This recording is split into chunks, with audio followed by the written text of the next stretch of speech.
What's up, everybody? It's your boy Phil Shocker, the 96 Hedgehog here with our Week 4 PEBA Team Builder here going against Razor Claw for the 4th week. We are currently sitting at a 3-0 record. I think one of the only 2 to 3 teams that are undefeated this season.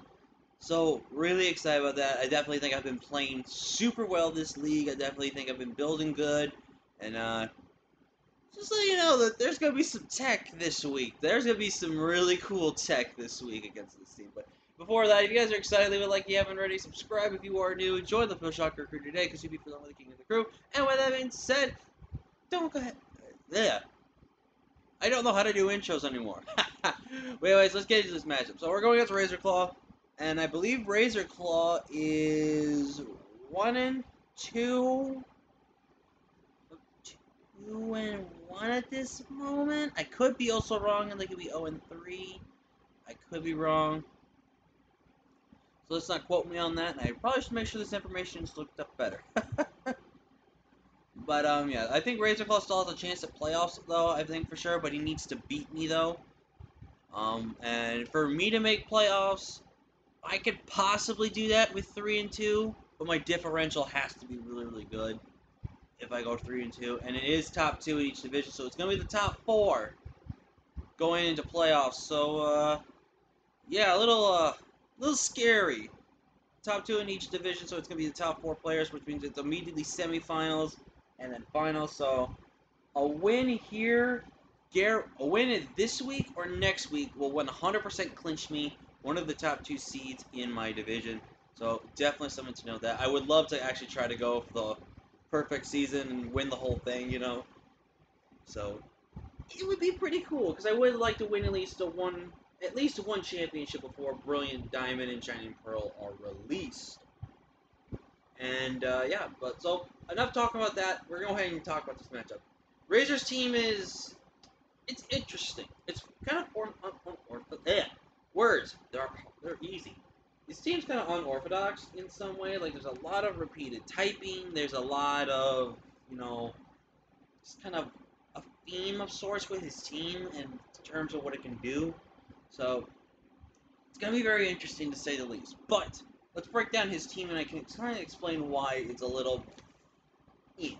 So, first off, he's got Glisopod, Ferrothorn, Digger's Veto, and yes, I would be doing that because it's funny. Scolipede, Cloyster, Blaziken, which this Blaziken is allowed speed boost because this was an S tier pick. And I don't know if I ever said this before, but S tier picks counted towards your free pick slot, and they counted for pretty much your 200 points, for your 200 of your 83 points. So basically he was stuck in 2 tier 5s at the end of the draft, so... Which, you know, he agreed to do it, and I almost think about doing that too, because Dragapult was still left on the board and everything. I was going to go that way, but I wanted to try some new things and try to have fun this season, though. And then his G-Max is Garbodor, which isn't the best G-Max. From what he's been doing, he's been okay with it. It's not been, like, the greatest performance-wise, but I think bulk-wise, it's really good. And then Skarmory, Alolan, Aegislash, which is pretty weird to see on the team. Ooh, excuse me. It's really early in the morning for me, as you can see.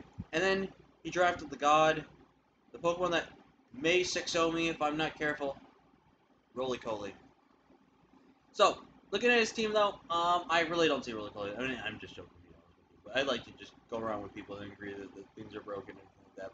But Roly-Poly definitely does not show up this round. Has a very terrible matchup against my team, especially if it was a fire type. If it was a fire type to start off, like Gargle. Then it could be a little bit of a problematic one that could have been brought, but since it's not really. Alolan Slash, it's way too slow. It doesn't do anything against my team. I don't think it can do anything at all. Skarmory, there is possibility of Skarmory, but it has to be a really, like, we're talking real fat Skarmory. Pretty much both of the defenses and HP to really do that. I think he can kind of do that, but then just limits to what he's got to do with Skarmory in terms of move pool. But otherwise, do think Skarmory does have a possibility. I do think his G-Max Garbodor does have a possibility as well. My ground type is very non-existent on my draft, as you can kind of see. I don't really have a ground type on my team, which I was a big dum-dum for not doing so. I should have made sure I had a ground type. But what's also weird about his draft, he doesn't have a lot of the key typings. one of the key typings being electric, which means I'm not that scared against him per se that reason, but who knows? But yeah. But for the main six, I see him bringing. I definitely bring his dual waters in Galissapod and Cloyster. They're both very very scary. The Galissapod being just a really good banded user. Cloyster also being Shell Smash. He may even try to bring a different type of Cloyster just to really throw me off. It could just be Shell Smash Special instead of Shell Smash Physical, which definitely could mess me up. But the problem I see there with not going physical then is that he doesn't basically just one-shot. I mean, he could be probably special with Ice Shard, but then he's wasting an Ice Shard slot and then has to basically be water and then either ice or water and something else.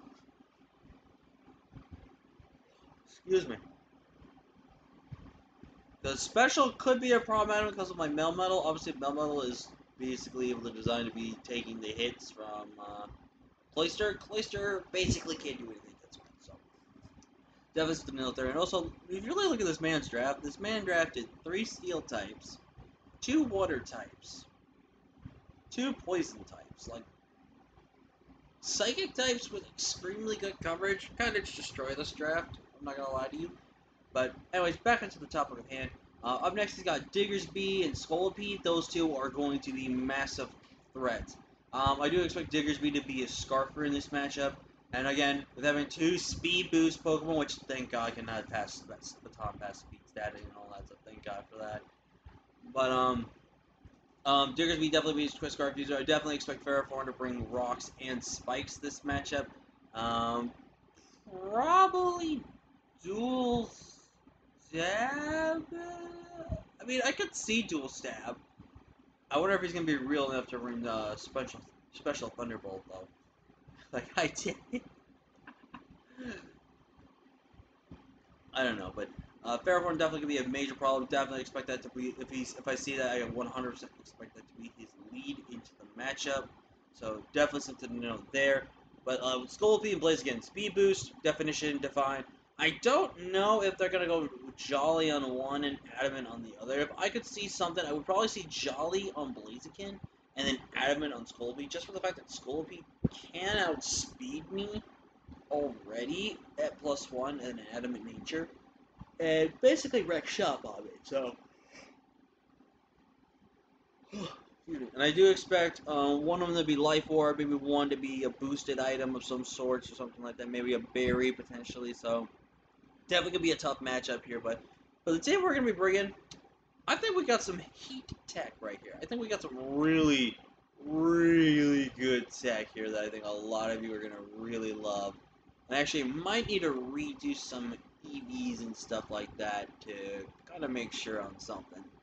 But let's first kick it off with our first mon, which is, of course, my boy Zera Aura. And we are going Special Zera, which a lot of times people aren't using, and I'm really going to hope this throws him off. We are running Protect, Calm Mind, Aura Spear, and Thunderbolt. Look at his draft and look at this Zera Aura set. There is not a switch in on this team that can beat this Zera set. Protect is there to give me reliable recovery with my leftovers, and also stops high jump kick spam. It also stops the first impression spam, which is there as well. So again, there's really good ways to stop first impression. I have now gonna have basically 3 to 4 ways to, well actually no, mostly 3. 3 ways to stop first impression for really just doing damage against my draft, which it really just does, and everything like that. So having Protect on there for that reason is there. Also Protect's really good because obviously Diggersby, I can see what Diggersby locks him into, and then I can kind of actually take advantage of Diggersby's role of being locked in, and then go from there, which I think is really, really cool for me right there. But yeah, Aura Spear literally just for his steel types, and then Thunderbolt spam because again he does not have a ground type. I could have ran Magnet this week, but I think having leftovers is more safe just because it can help kind of deal with Ferrothorn's Leech Seeds and everything like that. I guess that's another thing. I guess Ferrothorn, if it comes, could be dual hazard, Leech Seed, and either Steel or Grass coverage. Probably see a little more Steel coverage probably against my draft than Grass, but I guess it could also be the other way around as well. So definitely something to note there, but I think the Zera Aura set is really, really good. And what's really good about this Zera set is that it does outspeed Choice Scarf Diggersby with a max speed Jolly nature. 100% does. I have looked up the calcs, I made sure of it, and it does. So that's really, really good. So this basically outspeeds his entire team except for +1 Blaziken. Actually, no, no. I was gonna say outspeeds +1 Blaziken. Actually, I'm trying to remember. Does Diggersby have bad speed? Big Diggersby has 280 in the speed, and then Blaziken with a jolly nature. Oh, it's 4 speed EVs shorter. So I guess I shouldn't really care about that. I don't think I'll outspeed it still with more EVs because I think I'll just speed tie. I believe with it, and I don't want to speed tie. I'd rather just have protect, just kind of keep myself healthy and dealing wise. So definitely looking forward to this zero set. Now, these next 3 mons, we've got some serious tech here that I think everyone's gonna really love this. This is like these next 3 picks are some of my most creative builds I have ever done. And I'm actually really, really proud of them because they actually really do work.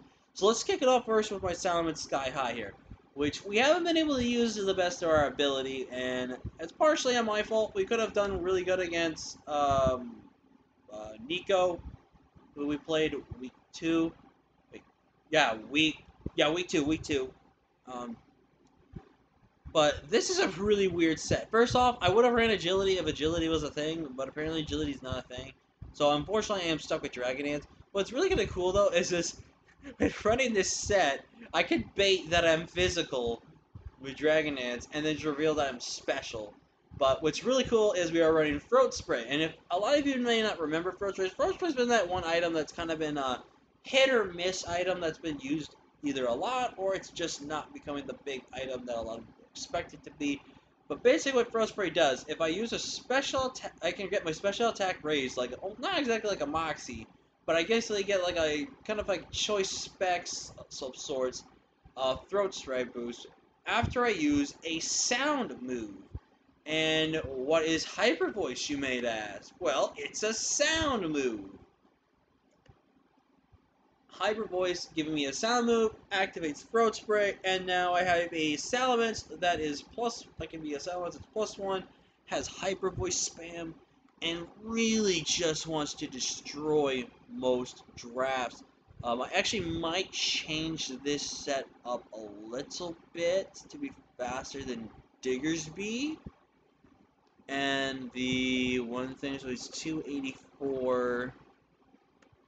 So we'll go 285. I think I'll just do this one for Mince, just because I can actually play around the potential sets there. So we're going to run a modest Mince this week and basically get a choice spec slapped onto this thing. But once I do, there's no switch into this draft. Like, literally, look at his team. Look at Mince. First off, it's Hurricane, and then look at the coverage with Fire Blast. There is not a single thing on his team that basically can live a hit. Now, Scolipede, yeah, Scolipede has Rock Slide and everything like that, and Poison Jab, but basically I keep Mince pretty much healthy. Even if he goes for Rock Slide, depending if he's adamant, and depending if he has Life Orb or not, I, in theory, could live at least one hit, but if I'm chipped, then I'm probably not going to live a hit, so... But this Mince set, I'm so proud of. I think it's going to really work well if we play it and use it right. So, really looking forward to that. Another mon that is going to be very interesting. Excuse me. And what we do with it is going to be very cool. We're running Melmetal here, my boy Nuts and Bolt, and I've actually been having some fun building with Melmetal. I think I'm having a lot more fun building with Melmetal than I did last time I used it. And so I'm actually having some fun with it. I'm not actually looking at matches and thinking just choice band and everything like that. I'm actually thinking, like, what's the better, like, long-term strat with my team? And I think this is definitely what's going to be the way we do it, man. With Iron Defense, Body Press, Thunderbolt, and Double Iron Bash, 156 HP, 112 in the attack, 4 in the defense, 236 SPDF with a Brave Nature. So this Melmetal is designed to pretty much be fully SPDF, but also be a big offensive monster in this game.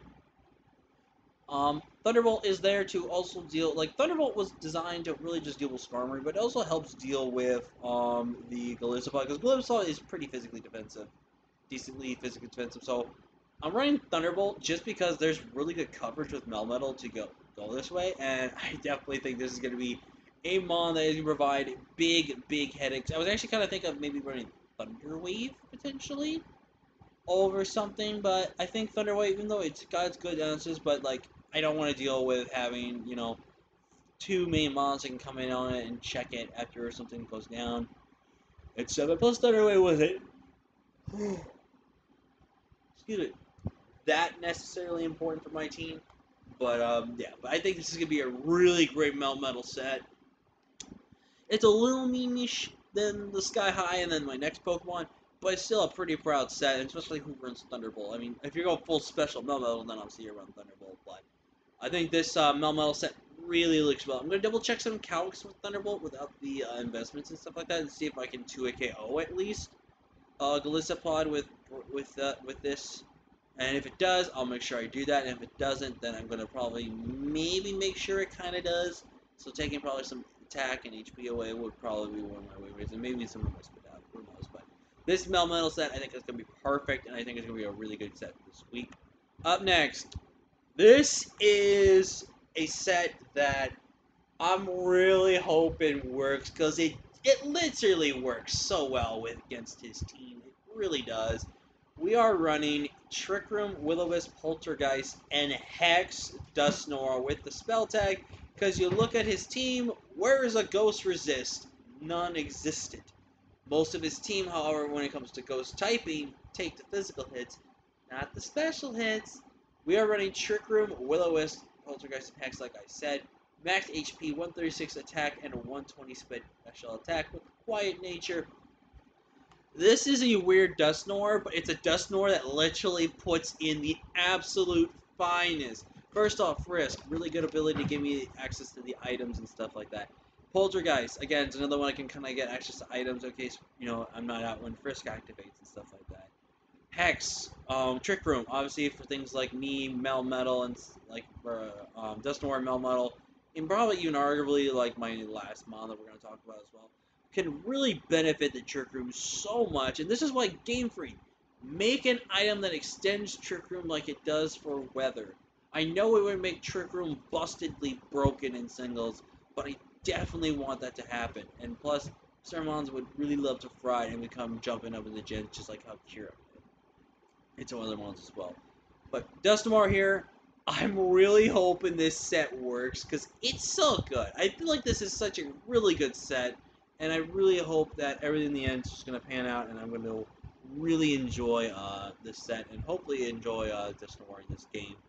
Up next, we have Oh, I forgot to do this. I forgot to do my EV spreads and all that stuff, but I'll do that after when I go off the camera. But basically, I'm going to design this thing is to kind of probably just be faster than regular Blaziken, if I had to be honest, or maybe something else potentially. But ultimately, this thing's going to be, like, probably most likely modest in this game, and be able to really smack a lot of teams up here. We are running the Sniper set, because I do think that there's a potential opportunity to set up a Sniper with Focus Energy. Oh, excuse me. A good chance to set up Sniper with his energy, because especially since I really don't think there's a possibility that Ferrothorn will have Grass move. I do expect Ferrothorn to kind of be more of like a hazard stacker and leech seed user. If he's also for some reason running any attack and running Toxic as his last move, I have no idea what kind of Ferrothorn this is.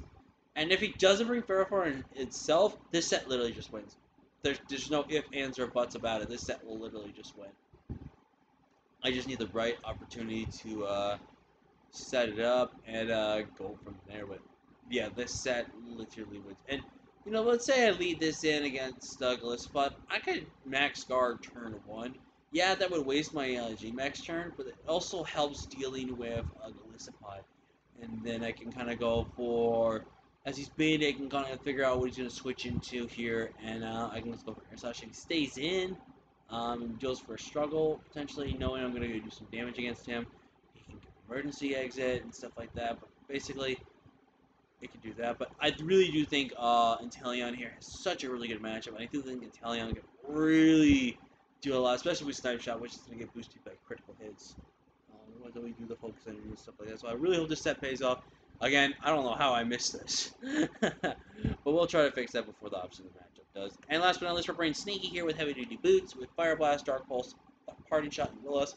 Again, we're kind of going special with this week. We're definitely going with a little bit more of a special team versus a kind of a normal draft it normally is.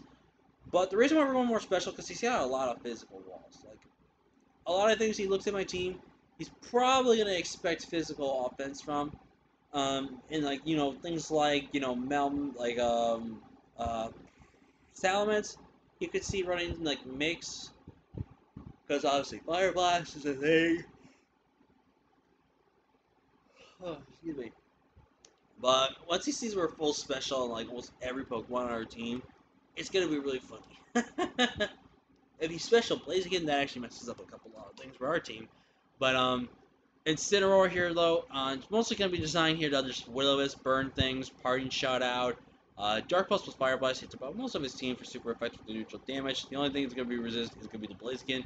But if I get the play right, I can just Parting Shot on Blaziken. Blaziken's weakened down to the point where I can go into like say my Immense and just go for a Dragon Dance on like an incoming Ferrothorn or even incoming Skarmory, and I can Dragon Dance again. I go for a Throat Spray. I go for the Hyper. Well, I would probably not go for Hyper Voice right out of the gate. I'd probably click Fire Blast just to see if it's got Whirlwind. And again, that's assuming Skarmory comes, but we're thinking a little too much here. But basically, Incineroar's job here is to just pivot, burn, and just kind of chip the thing down. Which it really helped us out against Jed doing that, and also picking up a KO last week as well against Jed. So I really think this is going to be a really good set. I really think we built a really good team this week, and I'm feeling a bit confident going into this matchup now. So I really hope that we go ahead and walk out with another W and basically clinch our playoff ticket. So yeah, thank you all so much for watching. Leave a like if you haven't already. Subscribe if you are new. Join the Phil Shocker crew today because you'll be feeling the king of the crew. And with that being said, I'll see you guys next time. Until next time, everybody, thank you so much for watching. I'll see you guys later. Peace.